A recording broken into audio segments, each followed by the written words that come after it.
And finally, bird watchers everywhere have reported that the nation's owls have been behaving very unusually today. Although owls normally hunt at night and are hardly ever seen in daylight, there have been hundreds of sightings of these birds flying in every direction since sunrise. Experts are unable to explain why the owls have suddenly changed their sleeping pattern. The newsreader allowed himself a grin. Most mysterious. And now over to Jim McGuffin with the weather. Going to be any more showers of owls tonight, Jim?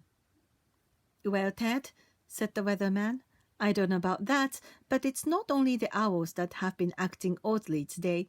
Viewers as far apart as Kent, Yorkshire and Dundee have been phoning in to tell me that instead of the rain I promised yesterday, they've had a downpour of shooting stars. Perhaps people have been celebrating bonfire nights early. It's not until next week, folks. But I can't promise a wet night tonight. Mr. Dursley sat frozen in his armchair. Shooting stars all over Britain? Owls flying by daylight? Mysterious people in cloaks all over the place? And a whisper about the Potters. Mrs. Dursley came into the living room carrying 2 cups of tea. It was no good. He'd have to say something to her. He cleared his throat nervously. Petunia, dear, you haven't heard from your sister lately, have you?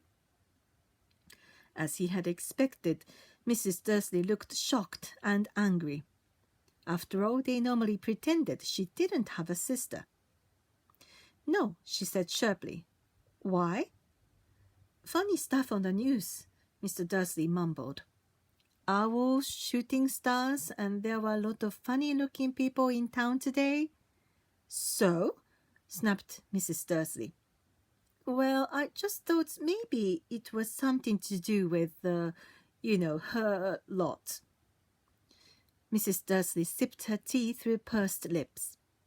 Mr. Dursley wondered whether he dared tell her he'd heard the name Potter. He decided he didn't dare.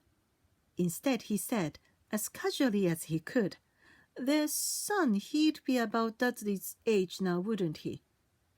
I suppose so, said Mrs. Dursley stiffly.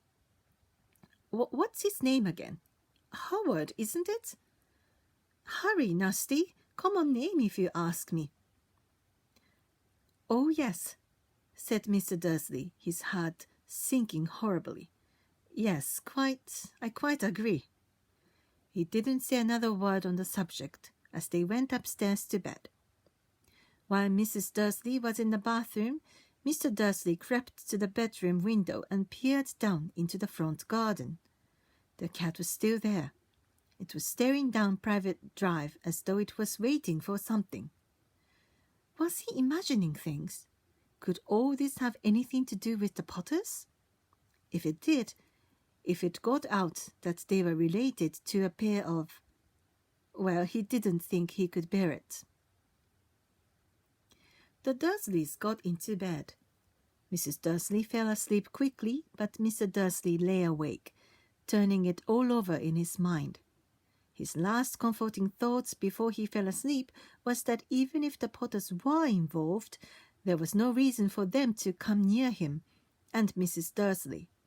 The Potters knew very well what he and Petunia thought about them and their kind. He couldn't see how he and Petunia could get mixed up in anything that might be going on. He yawned and turned over. It couldn't